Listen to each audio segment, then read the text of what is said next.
The first one is cohesion. को का मतलब ही होता है बिटवीन टू थिंग्स।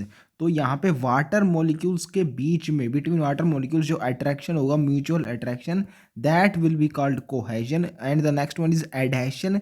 हमने स्ट्रक्चरल ऑर्गेनाइजेशन इन एनिमल्स में पढ़ा था, एडरिंग जंक्शन होते हैं। एडहेर का मतलब होता है to stick to something.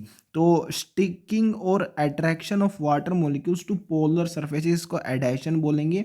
And water क्योंकि ये खुद पोलर मॉलिक्यूल होता है तो ये पोलर सरफेसेस से ही अटैच करेगा। These polar surfaces are of tracheary elements only, because tracheary elements are xylary elements, क्योंकि इन्हीं के थ्रू वाटर का ट्रांसपोर्ट होना है तो इनसे चिपकना ज़रूरी है वाटर मॉलिक्यूल्स की। It it is a must property of water for transpiratory pull action.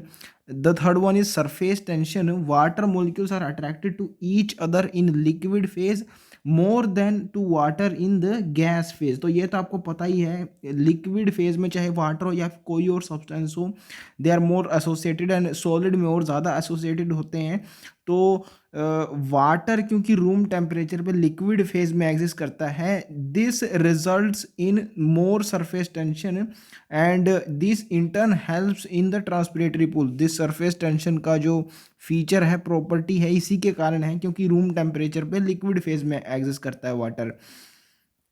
And this tension helps in that transpiration pull. ये तो मॉडल के अंदर ही आता है, कोहेजन टेंशन होता है उसमें।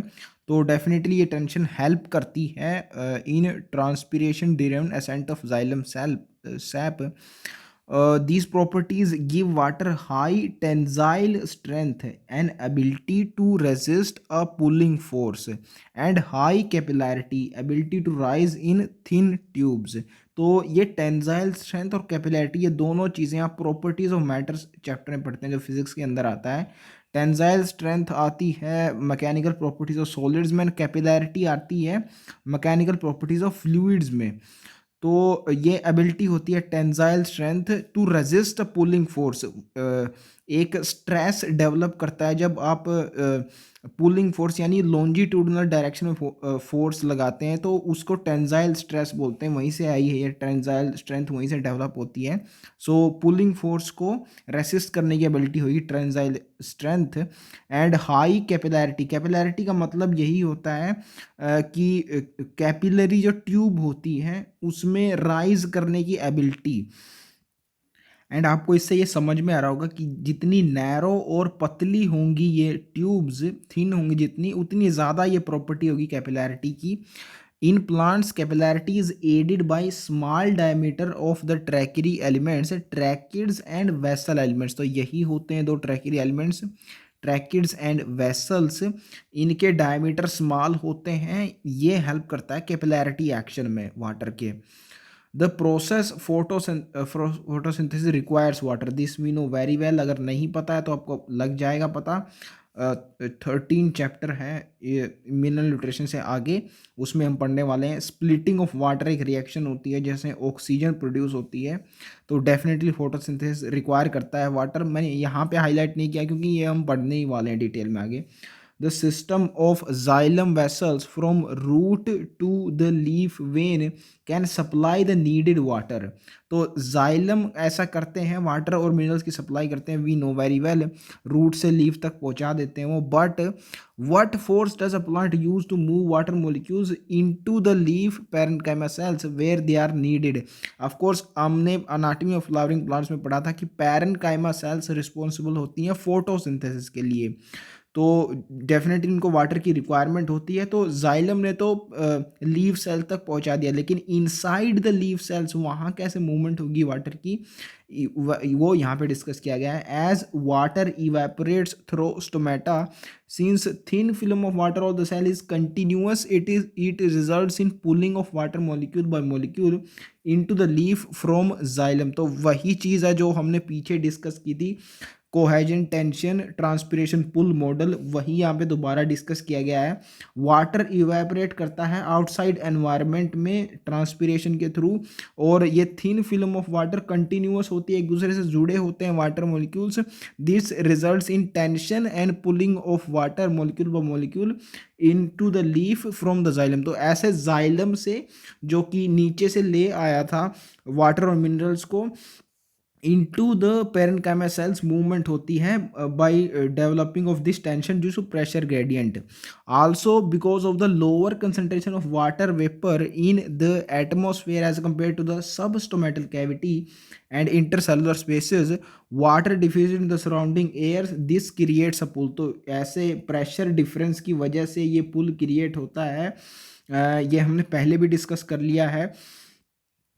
Forces generated by transpiration can create pressures sufficient to lift a xylem-sized column of water over 130 meters high। तो ये आपको आइडिया होना चाहिए इस डिस्टेंस का भी, हमने पीछे देखा था 15 मीटर पर आवर। ये ट्रांसपिरेशन का की वजह से जो वाटर फ्लो का रेट था, वाटर ट्रांसपोर्ट का अचीव हो रहा था प्लांट्स के अंदर। तो 15 नंबर हमने वहाँ से लर्न कर लिया था कैसे, उसका यहाँ पे 10 टाइम कर दीजिए, 150 के आसपास आप याद रख सकते हैं। 130 मुझे नहीं लगता वो 130 और 150 में आपसे कंपैरिजन करवाएगा। एक आइडिया आपको होना चाहिए, 15 वहाँ से था और 150 यहाँ होगा, यानी 10 गुना हो रहा है। 130 metre high xylem size column of water को फोर्स लगा के इतने डिस्टेंस तक मूव कर दिया जा सकता है ट्रांसपिरेशन पुल के द्वारा। अब ये डायग्राम गिवन है जो हमने थ्योरी में पढ़ा था, उसी को इलस्ट्रेट कर रहा है सिर्फ ये। evaporation from the leaf sets of pressure gradient between the outside air and the air spaces of the leaf.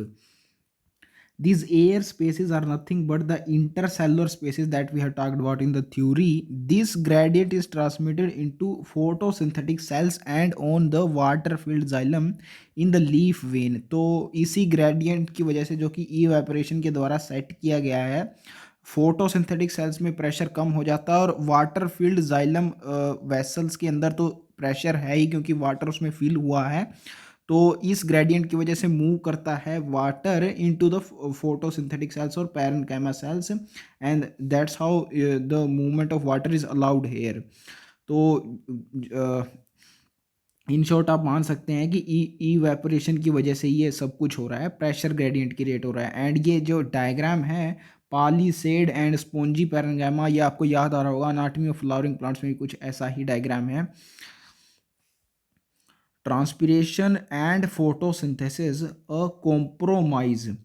Transpiration has more than one purpose. It creates a transpiration pull for the absorption and transport of plants. Of course, is it does so by creating a pressure gradient, and evaporation से ये होता है, we have just seen it. It supplies water for photosynthesis। जी हाँ, parenchymatous sales में भी water पहुँचाने का काम इसी के द्वारा होता है। Transport minerals from soil to the all parts of the plant. तो वाटर के साथ ही मिनरल्स भी ट्रांसपोर्ट हो जाते हैं, ये कोई बड़ी बात नहीं है। कूल्स लीफ सरफेस, ये एक ऐसा पॉइंट है जो पीछे थ्योरी में नहीं मेंशन था, बाकी ऊपर वाले तीनों हो गए थे। Some time 10 to 15 degree by evaporative cooling. अब ये 15 डिग्री आप याद रख सकते हैं, 15 मीटर पर आवर हमने याद रखा हुआ है, तो उससे आपको ये याद रखना आसान रहेगा। 15 आप याद रख लीजिए, 10 to 15 की एग्जैक्ट याद रखने की ज़रूरत नहीं है। एंड ये आपको समझ में आ रहा होगा कि इवेपोरेटिव कूलिंग क्यों होती है। जैसे हमारी स्किन के ऊपर जब स्वेटिंग होती है तो उससे एक कूलिंग इफेक्ट प्रोड्यूस होता है, वैसे ही ये इवेपोरेटिंग कूलिंग से लीफ सरफेस कूल हो जाता है। It maintains the shape and structure of the plants by keeping the cells turgid. तो क्योंकि वाटर ट्रांसपोर्ट का काम यही कर रहा है, यानी सेल्स के अंदर वाटर ये पहुंचा रहा है, और वाटर ही मेन चीज़ है, एकमात्र चीज़ जो टर्जिडिटी के लिए रिस्पॉन्सिबल होता है, यानी सेल्स को फुला देता है। तो इसलिए इन टर्न बोल सकते हैं हम कि शेप और स्ट्रक्चर प्लांट्स की सिर्फ ट्रांसपीरेशन की वजह से ही मेंटेन हो पा रही है। ये बहुत बड़ा कैरेक्टर है, ये प्रॉपर्टी ट्रांसपीरेशन की छोटी बात नहीं है, स्ट्रक्चर को मेंटेन कर रहा है ये प्लांट की। Photosynthesis is limited by availability of water, ये हमने देखा था एग्रीकल्चर और नेचुरल एनवायरनमेंट दोनों में। The productivity and growth, productivity कुछ नहीं होती, सिर्फ फोटोसिंथेसिस ही होती है as far as plants are concerned. तो it is limited by water, ये हमने ऑलरेडी देख लिया था। Humidity of rainforest is largely due to cycling of water from root to leaf to atmosphere and back to the soil। तो ये transpiration ही है जो ह्यूमिडिटी यानी मॉइस्चर को मेंटेन करता है इन रेन फॉरेस्ट। ऑफ कोर्स बारिश भी सिर्फ इसी की वजह से होती है, क्योंकि वेपर्स की फॉर्म में वाटर मॉलिक्यूल्स को बाहर धकेल देता है plants by absorbing it from the soil. तो साइकिलिंग ऑफ वाटर के लिए बहुत इंपॉर्टेंट होती है ट्रांसपिरेशन का प्रोसेस, ऐसा यहाँ पे डिस्कस किया गया है। The evolution of C4 photosynthetic system is probably one of the strategies for maximizing the availability of CO2 while minimizing water loss। तो ये बहुत इंपॉर्टेंट इवोल्यूशनरी प्रोसेस हुई कि C4 photosynthetic प्लांट्स का इवोल्यूशन हुआ। C4 plants are twice as efficient as C3 plants in terms of fixing carbon dioxide making sugar। तो CO2 fixing sugar production ही होता है, ये स्टार्टिंग ऑफ द चैप्टर में मैंने देख लिया था। हावर C4 plants loses only half as much water as C3 plant for same amount of CO2 fixed। तो ये फोटोसिंथेसिस चैप्टर में भी हम देखने वाले हैं कि एफिशिएंसी C4 प्लांट्स की डबल होती है as compare to C3 plants. ये C4 फोटोसिंथेटिक पाथवे, इसको हैच एंड स्लैक पाथवे बोलते हैं। इसमें कैसे CO2 अवेलेबिलिटी मैक्सिमम होती है, ये हम फोटोसिंथेसिस चैप्टर में देखेंगे। यहाँ आपको ये समझ आ रहा होगा कि C4 प्लांट्स कैसे ट्वाइस एफिशिएंट होते हैं एज C3 प्लांट्स, क्योंकि same amount of CO2 fixation के लिए एक में हाफ अमाउंट ऑफ वाटर लग रहा है, एक में डबल लग रहा है। तो they are twice as efficient as C3 plants. And ये लास्ट वाला पैराग्राफ पढ़ के आपको समझ में आ रहा होगा कि स्टार्टिंग में उन्होंने कॉम्प्रोमाइज वर्ड का यूज क्यों किया है यहाँ पे। Transpiration is the thing that plants have compromised for photosynthesis. Plants could have made transpiration better, उन पे उसके एवोल्यूशन पे भी वर्क वो कर सकते थे कि उसमें वाटर लॉस कम हो, ऐसा उस पे इस प्रोसेस पे काम किया जा सकता है, लेकिन they did not do it. They made better photosynthetic systems in C4 plants. तो फोटोसिंथेसिस के लिए प्लांट्स ने ट्रांसपीरेशन को कॉम्प्रोमाइज किया। This is the heading of this paragraph, transpiration and photosynthesis are compromise. This you get by reading the last paragraph। Now the next one is uptake and transport of mineral nutrients। Plants obtain their carbon and most of their oxygen from CO2 in the atmosphere। Now this is the shocking thing। आप photosynthesis के अंदर भी पढ़ते हैं कि जो oxygen produce होती है वाटर की स्प्लिटिंग से, जी हाँ वो वाटर की स्प्लिटिंग से प्रोड्यूस होती है। CO2 का उसमें कोई रूल नहीं है फोटोसिंथेसिस में। एंड ये भी आप जानते हैं या फिर जान जाएंगे रेस्पिरेशन इन प्लांट्स पढ़ के कि डायरेक्टली ऑक्सीजन लेते हैं रिस्पायर करने के लिए प्लांट से, CO2 से नहीं लेते उसको। तो यहाँ पे लिखा गया है कि carbon and most of oxygen CO2 से मिलता है, लेकिन NCERT ने लिख दिया है तो आपको पता होना चाहिए ये। सिर्फ यही पूछा जाएगा जो NCERT में लिखा हुआ है। तो कार्बन तो दिख ही रहा है CO2 में होता है, एंड डायरेक्टली हमें पता भी है फोटोसिंथेसिस में क्योंकि CO2 यूज़ होता है तो यहीं से मिलेगा कार्बन। एंड कार्बन डाइऑक्साइड के अंदर 2 ऑक्सीजन आ रहे हैं, तो इससे आप याद रखेंगे कि most of the oxygen also CO2 से लेते हैं प्लांट से। However, their remaining nutritional requirements are obtained from water and minerals in the soils। तो सॉइल से अब्जॉर्ब करते हैं रूट से वाटर एंड मिनरल्स को, एंड वहीं से उसका मिनरल न्यूट्रिशन होता है, ये आप जानते भी होंगे और नेक्स्ट चैप्टर में मिनरल न्यूट्रिशन के अंदर डिटेल में इसको जान भी पाएंगे आप। अपटेक ऑफ मिनरल आयंस, अब यहाँ पे पता लगेगा आपको कितना एक्टिव और कितना पैसिव ट्रांसपोर्ट होता है, एब्जॉर्प्शन होता है अपटेक ऑफ मिनरल आयंस का प्लांट्स में। Unlike water, all minerals cannot be passively absorbed by the roots। Two factors are responsible for this। First one is minerals are present in the soil as charged particles or ions which cannot move across the cell membrane इसका एक जुगाड़ plants कर लेते हैं कुछ हद तक, लेकिन जो सेकंड फैक्टर है वो बहुत हिंडर कर जाता है in the passive movement of ions. The concentration of minerals in the soil is usually lower than the concentration of minerals in the root. तो रूट में ही ज़्यादा होती है मिनरल की कंसंट्रेशन, वो पहले से अब्जॉर्ब किया होता है और खोज खोज के लाना होता है उस एरिया से जहाँ पे रूट्स प्रेजेंट है, तो वहाँ पे लोअर कंसंट्रेशन है, रूट में ज़्यादा है। एंड लोअर से हायर कंसंट्रेशन में आपको ट्रांसपोर्ट करना है तो एक्टिव लगेगा, वहाँ पे एटीपी रिक्वायर होगी, अप हिल ये ट्रांसपोर्ट होता है। तो यहाँ ये जो दूसरा फैक्टर है ये कैसे भी ओवरकम नहीं किया जा सकता, इसके लिए एटीपी लगनी ही होगी। Therefore most minerals must enter the root by active absorption. This is a very significant point. Most of the minerals active transport से एंटर करते हैं। जो एपिडर्मल सेल्स होती है ना रूट की, हेयर सेल्स, उनमें एंट्री जब होनी होती है मिनरल्स की तो most of them are actively transport. And पीछे आई भी है ये, as various ions are actively transported in roots of the plant, water follows its potential gradient, ये line आई हुई है पीछे, into the cytoplasm of epidermal cells. This needs energy in the form of ATP. Active uptake of ions is partly responsible for the water potential gradient in the roots, therefore for uptake of water by osmosis. अब यहाँ पे partly इसलिए बोला गया है क्योंकि passive transport water का already होता है ऑस्मोसिस के थ्रू, जहाँ पे एनर्जी नहीं लगती, तो वैसे तो एब्जॉर्ब किया ही जाता है वाटर। इवन वाटर सारा का सारा पैसिवली एब्जॉर्ब किया जाता है। एक्टिव अपटेक पार्टली इसलिए रिस्पॉन्सिबल होता है क्योंकि आयंस जब एक्टिवली ट्रांसपोर्ट किए जाते हैं तो इनसाइड द रूट आयंस क्योंकि सोल्यूट्स होते हैं तो सोल्यूट की कंसंट्रेशन बढ़ जाती है, वाटर की कंसंट्रेशन घट जाती है, तो एक पोटेंशियल ग्रेडियंट बन जाता है इस एक्टिव अपटेक की वजह से, which is responsible for water movement through osmosis. तो इसलिए पार्टली रिस्पॉन्सिबल एक्टिव अपटेक भी होता है।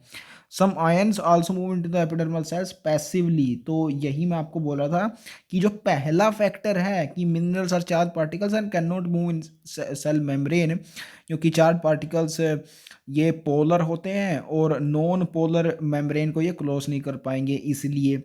लेकिन इसका तोड़ है, नीचे लिख दिया गया some ions also move into the epidermal cell passively. And इसका आप समझ सकते हैं जो फैसिलिटेटेड डिफ्यूजन है वो इसलिए ही तो होता है, फैसिलिटेट करने के लिए, और पैसिव मूवमेंट उसमें होती है, डिफ्यूजन है क्योंकि। तो ये समझ में आता है कि कुछ आयन मूव्स कर सकते हैं, लेकिन मोस्ट ऑफ द मिनरल्स और आयंस और सॉल्यूट्स, साल्ट्स, इनका एक्टिव एब्जॉर्प्शन ही होता है। ये आपको ध्यान रखना है। ध्यान रखने का बहुत सीधा तरीका ये है कि उनकी कंसंट्रेशन कम होती है, जो दूसरा फैक्टर है सोयल में उनकी कंसंट्रेशन होती ही यूजुअली कम है, इसीलिए एक्टिव ट्रांसपोर्ट रिक्वायर होता है लोअर से हायर कॉन्सेंट्रेशन में ट्रांसपोर्ट करने के लिए। Ions are absorbed from the soil by both passive and active transport, ये हमने देख लिया अभी। Specific proteins the membrane the root hair cells actively pump ions from the soil into the cytoplasm the epidermal cells. Like all the cells, endodermal cells also have transport proteins embedded in the plasma membrane that let some solute cross the membrane but not the others. तो transport protein का मतलब यही होता है that they allow the transport of some molecules and restrict the transport of some other। and but हमने ये भी पढ़ा था कि कुछ ट्रांसपोर्ट प्रोटीन्स या फिर चैनल्स ऐसे होते हैं जो सभी मॉलिक्यूल्स के ट्रांसपोर्ट को अलाउ करते हैं, लेकिन यहाँ पे ऐसे हैं जो सिर्फ कुछ का करते हैं। ये आप ऐसे याद रखेंगे कि क्योंकि इनको कंट्रोल पॉइंट्स बोला गया है। जो ट्रांसपोर्ट प्रोटीन एंडोडर्मल सेल्स में होते हैं, कंट्रोल पॉइंट्स बोला है, इसका मतलब कंट्रोल करेंगे ये मूवमेंट ऑफ सॉल्यूट्स को, कुछ को आने देंगे कुछ को नहीं, ऐसे आप इसको याद रखते हैं। Transport proteins of endodermal cells are control points where a plant adjusts the quantity and types of solutes that reach the xylem। तो दोनों चीज़ें कंट्रोल की जा सकती हैं, उनका अमाउंट भी कंट्रोल हो सकता है और टाइप्स ऑफ सॉल्यूट यानी कौन से जाने हैं। सिलेक्शन का मतलब ये होता है सिलेक्टिवली परमीबल मेम्ब्रेन का, कि सेलेक्ट कर सकती है मेम्ब्रेन के ट्रांसपोर्ट प्रोटीन्स की कौन से सॉल्यूट को अलाउ करना है कौन सा को नहीं। एंड इन प्रोटीन चैनल्स के बारे में हमने ये भी पढ़ा था कि इनकी ओपनिंग एंड क्लोजिंग को भी कंट्रोल किया जा सकता है। तो अगर ज़्यादा क्वांटिटी आ रही है सॉल्यूट्स की या फिर साल्ट्स की तो उसको रोका जा सकता है, इसलिए क्वांटिटी भी एडजस्ट हो सकती है इन सॉल्यूट्स की as in addition to the quality of solutes, that is types of solutes. Note that the root endodermis, because of the layer of suberin, has the ability to actively transport ions in one direction only। देखिए membrane के through, membrane protein यानी transport protein के through एक direction में active transport होता है। और अगर इन सोल्यूट्स को पीछे दोबारा जाना हो, जो कि पॉसिबल हो सकता है क्योंकि रूट में इनकी कंसंट्रेशन कम होती है ना, या बाहर, एक्चुअली बाहर है, हमने पढ़ा था ऊपर अभी, बाहर जो सॉइल का एरिया उसमें उनकी कंसंट्रेशन कम होती है, रूट में ज़्यादा होती है। तो रूट में अगर एक बार आ गए एक्टिव ट्रांसपोर्ट तो पीछे जा सकते हैं, दोबारा पैसिव मूवमेंट से पीछे जा सकते हैं, लेकिन ये लेयर ऑफ सुबेरिन इसको प्रिवेंट कर देती है। हमने देखा था कि पैसिव मूवमेंट एपोप्लास्ट के थ्रू होती है, सेल वॉल के थ्रू। तो सेल वॉल के एरिया में क्योंकि सुबेरिन की डिपोजिशन होती है तो वहाँ से जा ही नहीं सकती, इसलिए आप ध्यान रखें कि ये कंट्रोल पॉइंट्स यहीं पाए जाते हैं एंडोडर्मिस सेल्स में, क्योंकि सुबेरिन की डिपोजिशन यहाँ होती है, बैकवर्ड मूवमेंट यहाँ पे प्रिवेंट कर दी जाती है सोल्यूट्स की। तो यहाँ से याद रखना आसान है कि कंट्रोल पॉइंट्स एंडोडर्मल सेल्स में ही पाए जाते हैं। Translocation of mineral ions after the ions have reached the xylem, either through active or passive uptake। हमने देखा most of the ions are actively transported, even though passive भी होता है कुछ का, or a combination of two। their further transport up the stem to all the plant parts is through transpiration stream or transpiration pull, you can say। The chief sinks for mineral elements are growing regions of the plant such as apical और lateral meristems, जहाँ पे continuous division होता है, इसी को growing region इसलिए बोलते हैं। Young leaves, developing flowers, fruits and seeds and storage organs। तो these are chief sinks जहाँ पे mineral nutrients की requirement होती है क्योंकि growth चल रही होती है यहाँ पे, या फिर storage organs जो future रिक्वायरमेंट के लिए स्टोर करते हैं इन मिनरल्स को। Unloading of mineral ions occurs at fine vein endings through diffusion and active uptake by these cells. तो हम जानते हैं लीव्स के अंदर these veins are the only areas जहाँ पे ट्रांसपोर्ट होता है मिनरल्स, न्यूट्रिएंट्स या फिर वाटर वगैरह का। तो ट्रांसपोर्ट का काम वेन्स के थ्रू ही होता है, तो इसलिए वेन एंडिंग्स के पास ही रिलीज किया जाता है इन मिनरल आयंस को। ये डिफ्यूजन के द्वारा हो जाता है, ये हमने पीछे भी देखा था at the starting of this chapter. Diffusion के थ्रू ही इंटरसेलुलर स्पेसेस के अंदर या फिर सेल टू सेल मूवमेंट हो जाती है, वही हो रहा है यहाँ पे वेन के पास जो कि इंटरसेलुलर स्पेस है, वहाँ डिफ्यूजन के थ्रू मूवमेंट हो जाती है इन मिनरल आयंस की। लेकिन इंपॉर्टेंट चीज़ यहाँ पे है, एक्टिव अपटेक किया जाता है इन सेल्स के द्वारा, यानी एनर्जी यहाँ पे लगती है। एंड इसका रीज़न ये है क्योंकि यहाँ पे कोई ग्रेडियंट प्रेजेंट नहीं होता डिफ्यूजन के अक्कर करने के लिए, बिल्कुल भी उस चीज़ की प्रेजेंस नहीं होती, चाहे वो मिनरल आयंस हो या वाटर हो जो लेना होता है इन सेल्स को, या फिर कोई कंपाउंड्स हो, हॉर्मोन्स भी हो सकते हैं, क्योंकि इनके पास उसकी रिक्वायरमेंट है तभी तो ले रहे हैं ये।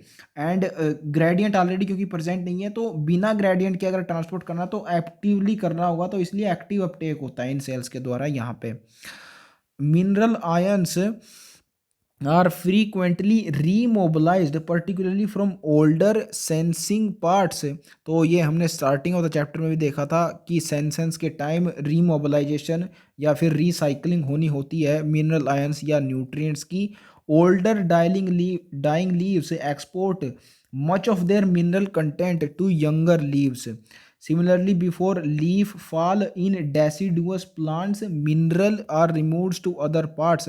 तो सीजन वाइज भी ऐसा होता है, depending on the condition whether the plants is getting old और इन द क्या बोलते हैं उसको, पतझड़ को, ओटोमन सीजन बोलते हैं शायद उसको। तो इन दोनों कंडीशंस में जब पत्ते गिरने होते हैं तो प्लांट्स ये स्ट्रैटेजी अपनाता है कि उससे जितने भी मिनरल्स वो निकाल पाता है वो निकाल लेता है, और यंगर पार्ट्स में, यंगर लीव्स में, या फिर जहाँ भी रिक्वायरमेंट होती है सिंक की ग्रोइंग रीजन्स में, वहाँ पे उसको ट्रांसफ़र कर देता है, विदड्रा कर लेता है मिनरल आयंस को। ये चीज़ है withdraw and transport. Elements most readily mobilized are phosphorus, sulfur, nitrogen, and potassium. And the elements which are structural components like calcium are not remobilized. तो यहाँ से आपको याद आ रहा होगा पिछले cell the unit of life chapter में हमने पढ़ा था, कैल्शियम पैक्टेट से बनी होती है मिडल लैमेला। कैसे लर्न कर रहे हैं ये भी हमने देखा था। तो स्ट्रक्चरल कंपोनेंट हो गया ना, मिडल लैमेला का कंपोनेंट है कैल्शियम। इसीलिए जो स्ट्रक्चरल पार्ट होते हैं एलिमेंट्स किसी भी प्लांट में, वो रीमोबलाइज नहीं किए जाते क्योंकि हिस्सा होते हैं वो स्ट्रक्चर का, उनको निकालना मुश्किल है उस हिस्से से। रीमोबलाइज सिर्फ उन्हीं को किया जा सकता है जो स्टोर कर सकता है कोई भी प्लांट्स अपने मेटाबॉलिज्म के लिए। Plant part in energy requirement के लिए इन मिनरल्स को यूज़ करता है मेटाबॉलिक रिएक्शंस को एग्जिबिट करने के लिए। यानी ट्रांजिट में जो मेटाबॉलिक मिनरल्स आयन रहते हैं सिर्फ उन्हीं को रीमोबलाइज किया जा सकता है। That's what I want to say. Phosphorus, sulphur, nitrogen, potassium इनके एग्जाम्पल्स हैं। ये आपको याद रखना है, डेफिनेटली आपसे पूछा जा सकता है ये। एंड बायोलॉजिकल क्लासिफिकेशन में शायद हमने पढ़ा हुआ है कि कौन से मिनरल आयंस को रिसाइकल करता है एक कीमोसिंथेटिक बैक्टीरिया। तो वहाँ पे हमने उसको एक वर्ड से याद किया था, फैप्सन। Fe means iron, phosphorus, sulfur and nitrogen. These were the nutrients recycled by chemosynthetic autotrophic bacteria. अब यहाँ पे आयरन मेंशन नहीं है तो इसका मतलब ये नहीं है कि ये रेडली मोबिलाइज नहीं हो सकता। डेफिनेटली ट्रांजिट में रहता है आयरन भी प्लांट्स के अंदर, वो भी रेडली मोबिलाइज्ड होता है। यहाँ पे सिर्फ कुछ ही एलिमेंट्स को मेंशन किया गया है, सारे यहाँ पे मेंशन नहीं है, लेकिन जितने भी मेंशन है आपको पता होना चाहिए। तो इसके लिए आप एक वर्ड याद रख सकते हैं, कैप्शन। आपको पता होगा ये यूट्यूब में काफ़ी यूज़ होता है ये वर्ड। तो यहाँ पे सी ए ये के साउंड कर रहा है तो इससे पोटेशियम आपको याद रखना है, और शन इसमें बीच बीच में आ रहा है उससे सल्फर याद हो जाएगा, और पी बीच में आ रहा है तो उससे फॉस्फोरस, एंड लास्ट में एन आ रहा है तो नाइट्रोजन। तो these are the readily mobilised elements, इससे आप इसे याद रख पाएंगे। An analysis of xylem exudate show that some of the nitrogen travels as inorganic ions while much of it is carried out as organic form as amino acids and related compounds। and क्या बनते हैं related compounds amino acid से? यूरिएट्स इनको बोलते हैं। इनके exact नाम आपको याद रखने हैं, मिनरल न्यूट्रिशन में आता है तो वहाँ पे आपको डेफिनेटली याद हो जाना है ये। And amino acids organic compounds होते हैं, यह तो आप जानते ही हैं, लेकिन much of nitrogen is carry out as organic form, and बहुत थोड़ा इनऑर्गेनिक आयंस फॉर्म की फॉर्म में ट्रैवल करता है। ये आपको ऐसे याद रह जाएगा क्योंकि आगे अब मिनरल न्यूट्रिशन चैप्टर में जब पढ़ेंगे इस टॉपिक को तो उसमें बताया गया है कि इन कंपाउंड्स में जो ऑर्गेनिक बनाता है nitrogen, nitrogen to carbon ratio high होता है, यानी नाइट्रोजन इनमें ज़्यादा ट्रांसपोर्ट कर सकते हैं हम, इसलिए ऑर्गेनिक कंपाउंड्स के थ्रू नाइट्रोजन ट्रैवल किया जाता है।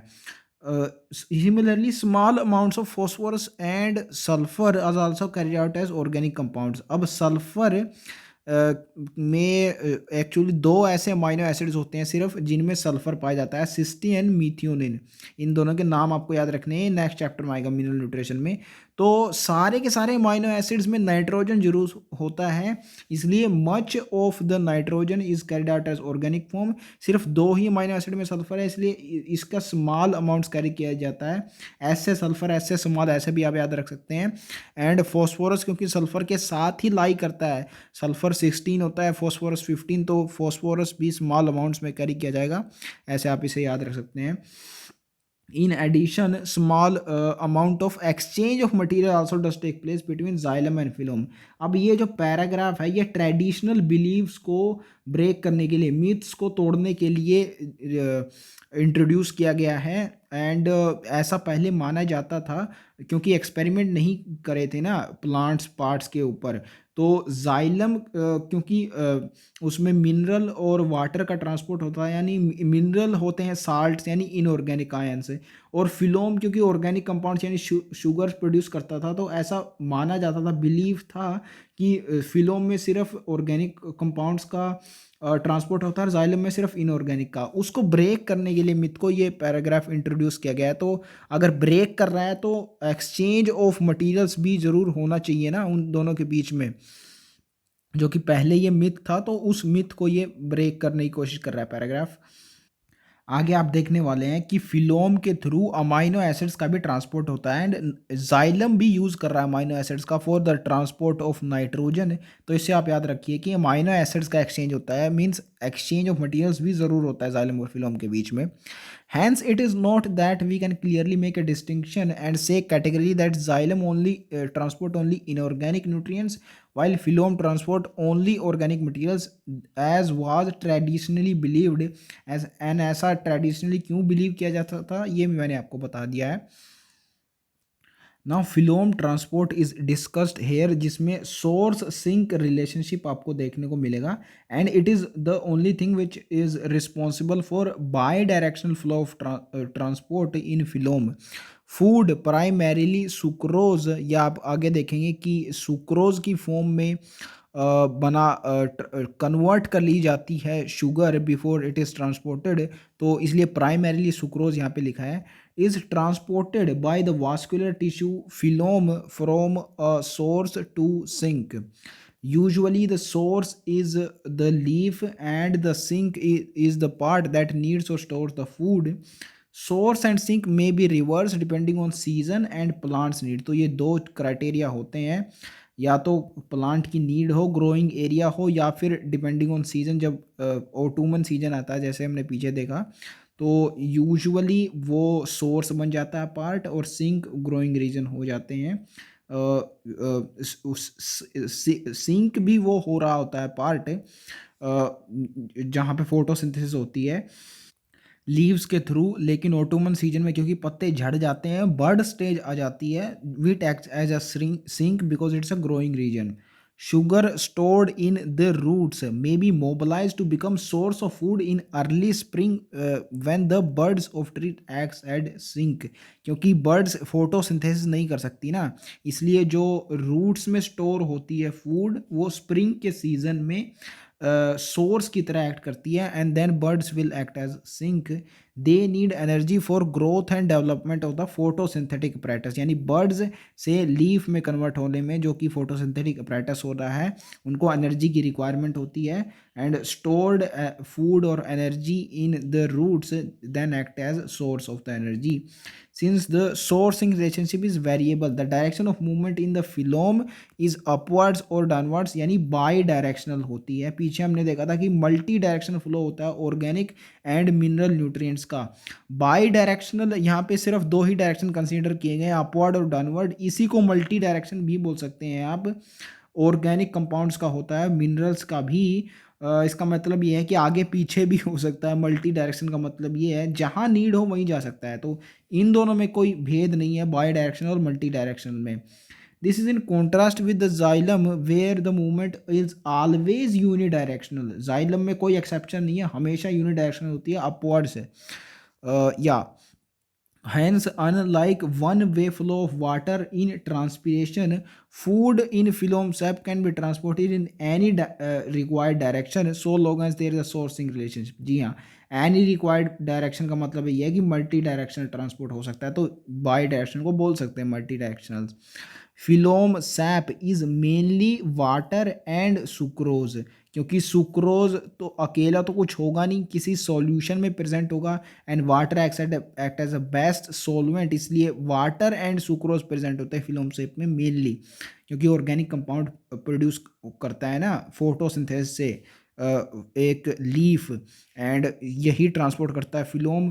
तो सुक्रोज की फॉर्म में बेस्ट ट्रांसपोर्ट होता है। But other sugars, hormones and amino acids are also transported और ट्रांसलोकेटेड थ्रू फिलोम। ये चीज़ें जो जो ट्रांसपोर्ट की जा रही हैं आपको पता होना चाहिए फिलोम स्टेप में, in addition to sucrose and water. सबसे पहले तो अदर शुगर्स को भी ट्रांसपोर्ट करता है। तो सुक्रोज इटसेल्फ एक शुगर है, तो दूसरी शुगर्स को भी ट्रांसपोर्ट करने में इसको कोई दिक्कत नहीं होनी चाहिए। एंड ऐसा ऊपर लिखा भी है, देखिए, प्राइमरीली सुक्रोज को ये ट्रांसपोर्ट करता है फिलोम। यहाँ पे ओनली सुक्रोज नहीं लिखा, प्राइमरीली लिखा है, यानी इसके अलावा भी दूसरे शुगर्स को ट्रांसपोर्ट करता है। दो दो जगह हिंट गिवन है इसका। हार्मोन्स को और अमीनो एसिड्स को भी ट्रांसपोर्ट करता है। देखिए, पी से फिलोम और पी से प्रोटीन्स आप याद रख सकते हैं। हार्मोन्स भी क्योंकि प्रोटीन्स होते हैं, अमीनो एसिड से ही मिलके प्रोटीन्स बने होते हैं, तो इससे आपको याद हो जाएगा कि फिलोम सैप में ये दोनों का भी ट्रांसलोकेशन होता है। हार्मोन्स प्रोटीन्स होते हैं, ये बायोमोलिक्यूल्स चैप्टर अगर आपने पढ़ा है तो पता होगा आपको।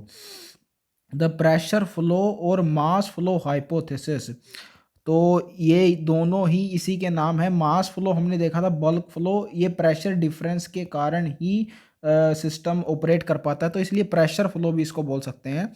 The accepted mechanism used for the translocation of sugars from source to sink is called pressure flow hypothesis. And sugars क्योंकि मास होते हैं ये, इसलिए प्रेशर फ्लो यानी मास फ्लो हाइपोथेसिस में अप्लाई होता है। कोहेजन टेंशन जैसी कोई वाटर वाली प्रॉपर्टीज़ यहाँ शुगर्स में प्रेजेंट नहीं होती, इसलिए ट्रांसपिरेशन पुल मॉडल यहाँ पे यूज़ नहीं किया जाता। मास फ्लो हाइपोथेसिस लगता है, लेकिन बेस्ड होता है ये भी प्रेशर डिफरेंस पे ही। As the glucose is prepared at the source by photosynthesis, it is converted to sucrose a disaccharide. अब ये आपको पता होना चाहिए कि प्राइमरीली सुक्रोज ट्रांसपोर्ट होता है ना फिलोम से, तो सुक्रोज में क्यों कन्वर्ट किया गया इसको, ग्लूकोज क्यों नहीं सूटेबल है ट्रांसपोर्ट के लिए।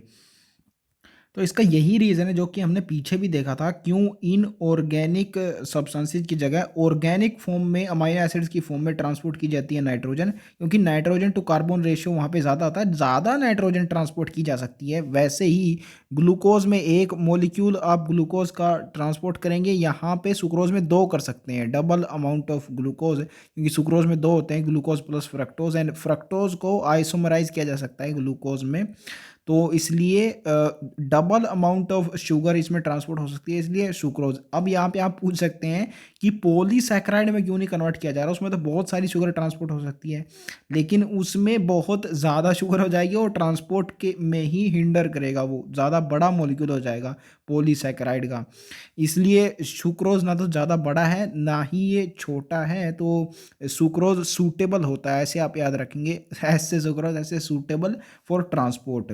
एंड इसको आप ऑब्जर्वेशन से भी देख सकते हैं कि सुक्रोज ही है यहाँ पे। रेस्पिरेशन इन प्लांट जो चैप्टर है उसमें स्टार्टिंग में जहाँ से ग्लूकोज ऑब्टेन की जाती है, it is from break down of sucrose only, glycolysis process के अंदर।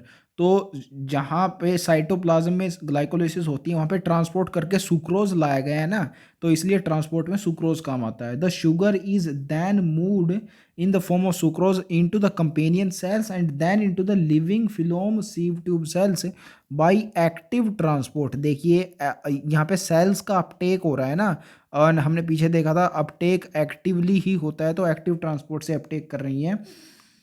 And we know from anatomy of flowering plants that pressure gradients in sieve tube cells are controlled by companion cells। इसलिए सबसे पहले sugar companion cells में जाता है, फिर इनसे जाता है living phloem sieve tube cells में। And this process of loading at the source produces a hypertonic condition in the phloem। तो hypertonic होता है यानी concentrated condition, ज़्यादा कंसंट्रेशन हो जाती है, क्योंकि एडिशन हो रहा है ना, सोर्स पे सुक्रोज का एडिशन हो रहा है, यानी सोल्यूट का एडिशन हो रहा है, सोल्यूट ज़्यादा हो गया, ये कंसंट्रेशन ज़्यादा हो गया, नहीं हाइपरटोनिक कंडीशन फिलोम में हो गई। Water in the adjacent xylem moves into the phloem by osmosis and osmotic pressure builds up the the phloem sap will move to the area of lower pressure. तो ऐसे increase होता है osmotic pressure source पे, जहाँ पे फिलोम होता है वहाँ पे हाइपरटोनिक कंडीशन यानी सोल्यूट ज़्यादा हो गया तो वाटर कम है वहाँ पे, तो एडजेसेंट जाइलम में जो वाटर था वहाँ ओस्मोसिस के थ्रू गया और प्रेशर बिल्डअप करा, पहले टर्गर प्रेशर एंड फिर ये ओस्मोटिक प्रेशर वहाँ पे डेवलप हुआ है। एंड बेसिकली ये ओस्मोटिक प्रेशर को ही टर्गर प्रेशर बोलते हैं, क्योंकि दूसरा एक प्रेशर था ना pressure potential, that was different from turgor pressure, क्योंकि उसमें मेम्ब्रेन भी इन्वॉल्व होती है ना। At the sink the osmotic pressure must be reduced, तो इंटरसेलुलर मूवमेंट डिफ्यूजन के थ्रू ही होती है एंड उसके लिए ऑलरेडी प्रेशर ग्रेडियंट प्रेजेंट होना चाहिए, तो वही यहाँ पे बोल रहा है सिंक पे ऑस्मोटिक प्रेशर रिड्यूस होना चाहिए इंटरसेलुलर मूवमेंट के, जो कि डिफ्यूजन के थ्रू होनी है उसके लिए। Again, active transport is necessary to move the sucrose out of the phylum sap into the cells, which will use the sugar converting into energy start और cellulose। और चाहे किसी भी चीज़ में उसको कन्वर्ट करना हो इनटू द सेल्स, यहाँ पे इंपॉर्टेंट है इंटरसेलुलर मूवमेंट होगी डिफ्यूजन के थ्रू, जहाँ पे ऑस्मोटिक प्रेशर रिड्यूस होना चाहिए सिंक पे, लेकिन सिंक पे जैसे ही वो पहुंचा और अपटेक करना हुआ सेल्स को, तो अगेन एक्टिव अपटेक होगा और एक्टिव ट्रांसपोर्ट वहाँ पे रिक्वायर्ड होगा। As the sugars are removed, the osmotic pressure decreases and water moves out of the phylum। तो ये सीक्वेंस आपको पता होना चाहिए। शुगर के फिलोम सेल्स में ऐड होने के बाद वाटर की एंट्री होती है due to hypertonic condition and osmotic pressure buildup करता है। एंड शुगर्स के रिमूव होने के बाद वाटर भी रिमूव हो जाता है, उस इस कारण ऑस्मोटिक प्रेशर डिक्रीज कर जाता है। To summarize, the movement of sugars in the phylum begins at the source where sugars are loaded, actively transported into the sieve tube। तो ये एक्टिव ट्रांसपोर्ट करने का काम कंपेनियन सेल्स करती हैं, हमें पता है क्योंकि न्यूक्लियस उनमें ही होता है। Sieve mature sieve tube cells lack nucleus. Loading of the phylum sets up a water potential gradient that facilitates the mass movement in the phloem. तो इसी लोडिंग की वजह से वाटर पोटेंशियल ग्रेडियंट डेवलप होता है, जो कि ओस्मोटिक प्रेशर डेवलप करने में हेल्प करता है inside phloem, that result in the mass movement. And हम जानते हैं प्रेशर डिफरेंस की वजह से ही ये मास या बल्क मूवमेंट होती है। Phylum tissue is composed of sieve tube cells that we know very well, which form long commons with holes in their end walls called sieve plates। तो ये अरेंजमेंट हम अनाटमी ऑफ फ्लावरिंग प्लांट्स में भी देख चुके हैं। sieve plates के through ही transport होता है फिलोम के मटेरियल्स का इन sieve tubes। Cytoplasmic strands passed through the holes in sieve plates of forming continuous filaments। And this continuous filaments are plasmodesmatal connections, ये भी हमें अच्छे से पता है।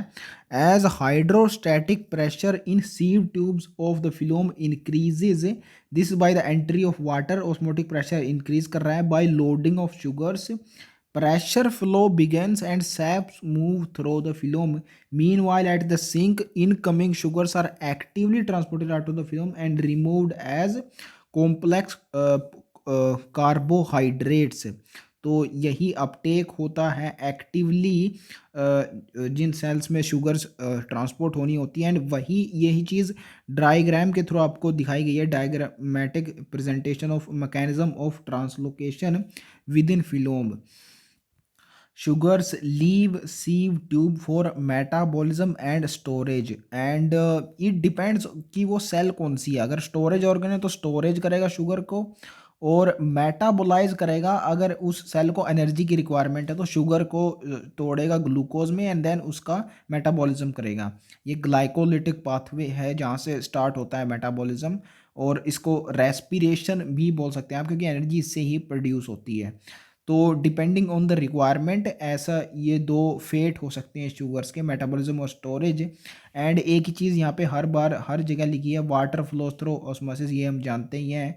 हाई टर्गर प्रेशर क्रिएट हो जाता है inside leaf cells due to the loading of sugars, and that's how the sugar solution flows to the areas of low turgor pressure इसके अलावा यहाँ पे कोई भी ऐसी अलग से चीज़ यूनिक नहीं लिखी गई है, हर जगह सिर्फ इतना ही लिखा है, water flows through osmosis, by osmosis और शुगर लीव सीव ट्यूब्स, जो कि सब चीज़ें हमने ऑलरेडी थ्योरी के अंदर कवर कर ली हैं।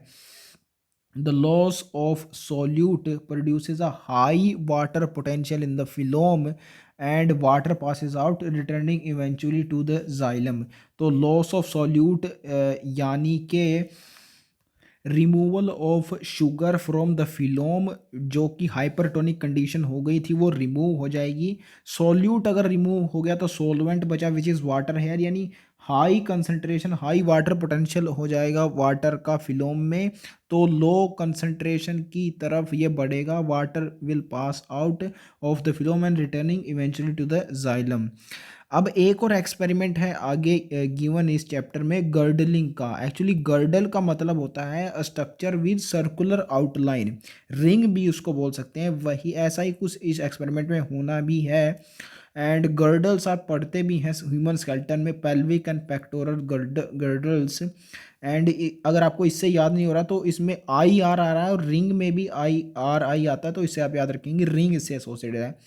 ये this experiment was used to identify which tissue is used for the transportation of food.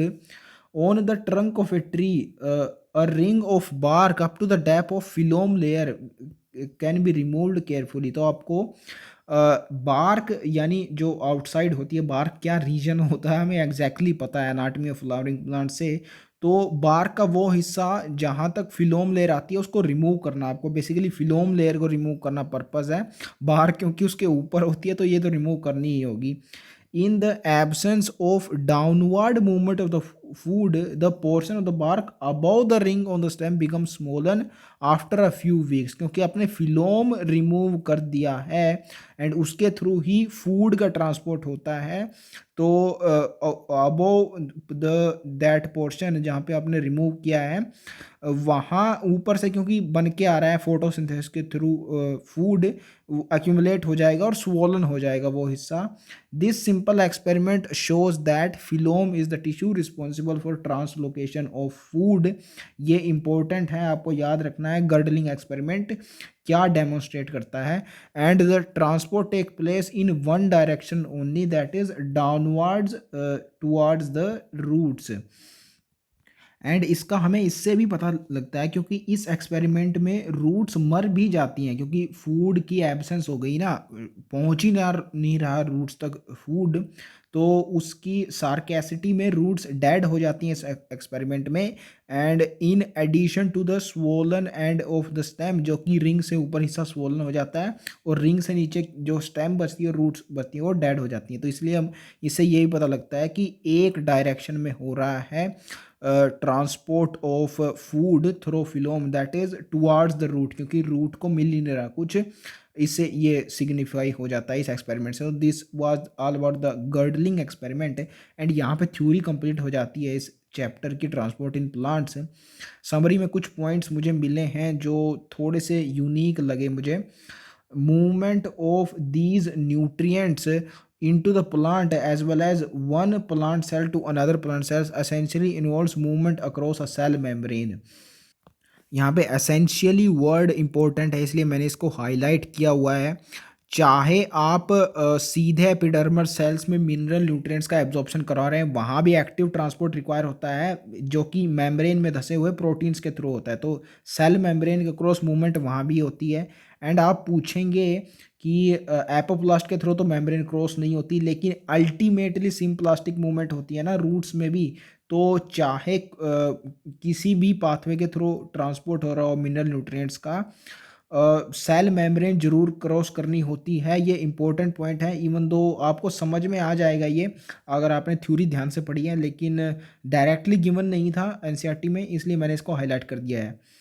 The in passive transport, passive transport basically entropy driven होता है, ऐसा मैंने हाईलाइट किया। एंट्रोपी वर्ड इस चैप्टर में कहीं गिवन नहीं था, लेकिन आप जानते हैं अगर आपने थर्मोडायनेमिक्स पढ़ी है, स्पॉन्टेनियस होता है ना passive transport from higher to lower concentration, and spontaneity is associated with entropy. Entropy is basically the measure of randomness of any substance, and random movement तो होती ही है पैसिव ट्रांसपोर्ट में। तो सिर्फ इतना था इस समरी में जो यूनिक आपको मिल सकता है अपार्ट फ्रॉम थ्योरी। आप इस थ्योरी को पूरा पढ़ समरी को पूरा पढ़ सकते हैं, ऐसा कुछ भी इन पॉइंट्स के अलावा आपको नहीं मिलेगा जो ऑलरेडी हमने थ्योरी में कवर ना कर लिया हो। तो यहाँ पे थ्योरी कंप्लीट हो जाती है। अब एनसीईआरटी एग्जाम्पलर क्वेश्चंस की बारी। Which the following does not apply to reverse osmosis. तो ये डिटेल में डिस्कस की जाती है process in solutions chapter class 12 chemistry. कौन सा रिवर्स ऑस्मोसिस के लिए अप्लाई नहीं करता? It is an active process, ये इसका आंसर है, एंड बिल्कुल ठीक है। हमने देखा था कि एक्टिव प्रोसेस वो होती है जिसमें एटीपी एडिनोसिन ट्राइफॉस्फेट इन्वॉल्व होता है। रिवर्स ऑस्मोसिस एक फिजिकल प्रोसेस है, इसमें कहीं से भी एटीपी नहीं लगता क्योंकि लिविंग सिस्टम्स पे डिपेंड ही नहीं करती। हमने देखा था ऑस्मोसिस लिविंग सिस्टम पे डिपेंड नहीं करती, यानी एटीपी पे डिपेंड नहीं करेगी, तो एक्टिव प्रोसेस ये नहीं हो सकती। That's why it does not apply to reverse osmosis. बाकी सारे जो यहाँ पे ऑप्शंस हैं it do apply. It is use for water purification, जी हाँ आप एग्जैक्टली ये पढ़ने वाले हैं। आरओ होता है ये, एंड आरओ वाटर प्योरीफाई ही करता है। In this technique pressure gradient greater than the osmotic pressure is applied. तो ओस्मोटिक प्रेशर हमने देखा था वो प्रेशर होता है जो वाटर के फ्लो को प्रिवेंट करता है, एंड इससे भी ज़्यादा जब हम प्रेशर अप्लाई करेंगे तो वाटर रिवर्स डायरेक्शन में फ्लो करने लगेगा। इसको बोलेंगे reverse osmosis. It is a passive process, indeed it's a passive process, क्योंकि इसमें energy in the form of ATP utilise नहीं हो रही, तो जो कि पैसिव प्रोसेस में नहीं होती, तो इसलिए इसको पैसिव डेफिनेटली बोला जा सकता है। तो डी हो गया इसका answer. Question number 2, which is not directly affect the transpiration. तो सारे फैक्टर्स ये जो टेम्परेचर, लाइट और विंड स्पीड दिए हुए हैं, these are the external factors affecting transpiration. Chlorophyll content of leaf, कहीं भी इंटरनल फैक्टर्स या फिर प्लांट फैक्टर्स में हमने नहीं पढ़ा था। क्लोरोफिल हमें दिख रहा है डायरेक्टली फोटोसिंथेसिस में इन्वॉल्व होता है, तो ये फोटोसिंथेसिस को अफेक्ट करेगा, ना कि ट्रांसपिरेशन। तो डी हो गया इसका answer. Question number 3, lower surface of leaf will have more number of stomata in dicot leaf.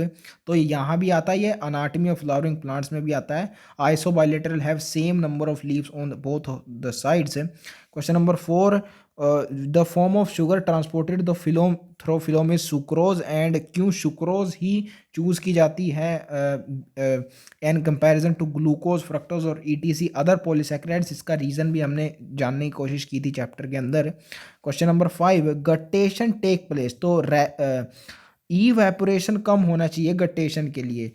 Rate of transpiration is low, this is absolutely true, and root pressure is high, क्योंकि यही तो observe किया जाता है guttation के अंदर। तो ये दोनों कंडीशन होंगी। रूट प्रेशर रो बोल रहा है सेकंड ऑप्शन में, इक्वल टू ट्रांसपिरेशन बोल रहा है थर्ड में, और root as well as transpiration high. तो ट्रांसपिरेशन हाई नहीं हो सकती, बी और डी में हाई बोल रहा है और इन दोनों को इक्वल कर रहा है सी, मतलब ये नॉनसेंस ऑप्शन हो गए तीनों। ए बिल्कुल सही होगा। एंड अगर आपने थ्योरी ध्यान से पढ़ी है तो इसको देखते ही मार्क कर देंगे, आप दूसरे ऑप्शन पे जाएंगे नहीं। ए हो गया इसका। Question number 6, examples of imbibition क्या होता है? तो swelling of seed when put in soil. तो सीड और ड्राई वुड, क्योंकि ये सॉलिड्स होते हैं और वाटर को एब्जॉर्ब करते हैं, सॉलिड्स एब्जॉर्बिंग वाटर, इसी को इम्बाइबेशन बोला जाता है। तो स्वेलिंग ऑफ सीड ये थ्योरी में भी मेंशन्ड है, ये एग्जाम्पल। तो सी हो गया, इसका डायरेक्टली मार्क कर सकते हैं आप। Question number 7, which undergo one plant undergo senescence the nutrients may B. Now this is important.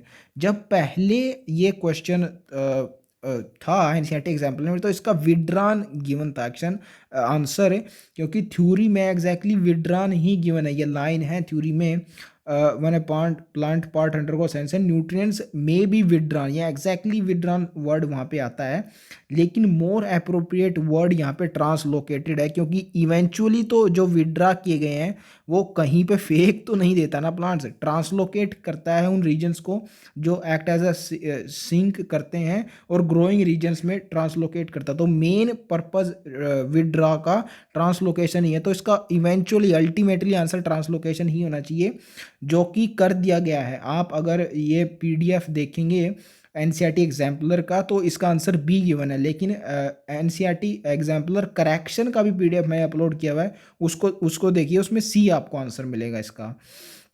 Question number 8, water potential of pure water is zero, अच्छे से गिवन है ये, बहुत थ्योरी के अंदर है। माइकोरिजा किस चीज़ में हेल्प करता है, तो एब्जॉर्प्शन ऑफ वाटर भी करता है और मिनरल न्यूट्रिएंट्स भी करता है। ए और बी दोनों ठीक हैं, both A and B is the right answer for this question. Theory में बहुत क्लियरली मेंशन है, तो ज़्यादा टाइम नहीं लगा रहा मैं इन क्वेश्चंस पे। इनकरेक्ट स्टेटमेंट आपको बतानी है रिगार्डिंग दिस अरेंजमेंट, जहाँ पे सेमी परमिएबल मेम्ब्रेन गिवन है, तो ऐसा ही डायग्राम एक थ्योरी में भी गिवन है एनसीईआरटी की। Movement of the solute will take place from A to B. देखिए बी के अंदर कितने सारे सोल्यूट्स हैं, तो सोल्यूट्स को अगर जाना होगा तो बी से ए जाएगा, हाइयर से लोअर कॉन्सेंट्रेशन, तो ये इनकरेक्ट स्टेटमेंट होगी। बाकी तीनों बिल्कुल सही स्टेटमेंट्स हैं, आप पढ़ के पता भी लगा सकते हैं। Movement of solvent molecules take place from A to B, अगर सोल्यूट बी से ए जा रहा है तो सोलवेंट ए से बी जाएगा, ये बहुत ऑब्वियस स्टेटमेंट है। Presence of a semi permeable membrane is pre required for this process to occur, तो यही रीज़न होता है कि सेमी परमेबल मेम्ब्रेन हम यूज़ करते हैं, so that it can allow the movement of some substance and restrict the movement of some other। एक time पे एक ही टाइप ऑफ सब्सटेंस या की सोल्यूट या तो सोलवेंट, उसकी मूवमेंट के लिए सेमी परमेबल मेम्ब्रेन की ज़रूरत होती है, तो इट इज़ अ प्री रिक्वाइसाइट, ये बिल्कुल सही स्टेटमेंट है। Direction and rate of osmosis depends on both pressure and concentration gradient, ये एग्जैक्टली लाइन है एनसीईआरटी में, जहाँ पे रेट ऑफ ऑस्मोसिस या फिर डिफ्यूजन किस तरीके से अफेक्ट होता है, कौन से फैक्टर उसको अफेक्ट करते हैं, वहाँ पे गिवन है। तो तीनों ऑप्शंस को एलिमिनेट भी कर सकते हैं आप, या तो सीधा इसको मार्क भी कर सकते हैं, बी ऑप्शन ये इट इज़ एब्सोल्युटली इनकरेक्ट, देखते ही पता चलता है ये। क्वेश्चन नंबर 11 है, इसमें सिर्फ एक आपको मैच करना है, that leaves are the sides for transpiration और evaporative loss of water, A is equal to 2, A option पर आप सीधे आ सकते हैं क्योंकि एक ही में गिवन है ये, ए इज इक्वल टू 2, ए हो गया इसका। The last question of this chapter, miss matched pair आपको बताना है, एंड ये क्वेश्चन इस चैप्टर में नहीं होना था, ये होना चाहिए था cell the unit of life में। वहाँ पे आपको गिवन है कि अमाइलोप्लास्ट प्रोटीन ग्रैन्यूल्स को स्टोर नहीं करता है। अमाइलोज हम जानते हैं एक कार्बोहाइड्रेट होता है, तो कार्बोहाइड्रेट्स को स्टोर करेगा नहीं, प्रोटीन्स को नहीं करेगा। एल्यूरोन एक लेयर होती है जो एल्यूरोप्लास्ट उसको बोल सकते हैं, जो प्रोटीन ग्रैन्यूल को स्टोर करती है, तो ए इसका सही आंसर हो गया, it is a mismatched pair, बाकी सारे मैचिंग हैं, आप कर सकते हैं। That's how we conclude our chapter transport in plants. काफ़ी बड़ा चैप्टर था ये, and as far as theory is concern हमने सारे पॉइंट्स को डिटेल में डिस्कस कर लिया है। अभी सिर्फ आपको क्वेश्चन प्रैक्टिस बचा है इस चैप्टर में करने के लिए।